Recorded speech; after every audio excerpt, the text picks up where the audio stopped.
breaking out of the classical mindset, how to start improvising right now. There's a lot that goes into being a good improviser. Understanding harmony, having a bag of tricks, creating a narrative arc in your solo, knowing how to make sense and not sound like you're just rambling on. But one of the biggest obstacles to improvisation for classical players is simply the mindset of classical music, because it's almost the polar opposite of what you need for improvisation.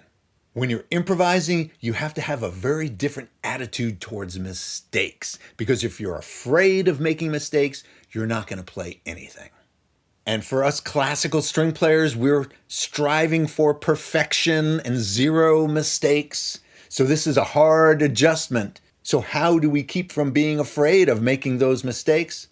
First of all, they're probably not paying nearly as much attention to you as you might hope they are. And what the listener tends to remember is not little details of your performance, but the big picture. What was your point of view? What was your attitude? How did you approach the music? Those are the big picture items that people are going to take away, not little details that you might consider a mistake that they may either miss altogether or might actually like. You'd be surprised how many times the things that I thought were the worst part of a performance were the parts that other people liked the most. Second thing, be playful. If you create a playful environment with the other musicians or with the audience where you're doing something that requires a response from them, it's going to change the whole attitude from being right or wrong to being a game and a give and take. And third, trust. Trust that if you make a mistake, you'll get back on your feet.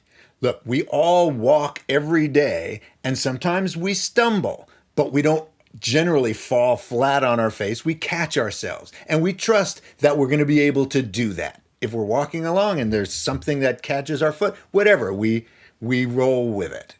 We don't stop walking because there's the chance that we might stumble. We trust that we know how to recover. So there's three big differences in the mindset of classical musicians that should make it much easier to get started with improvisation. Remember, be playful and have fun. Stop worrying about mistakes.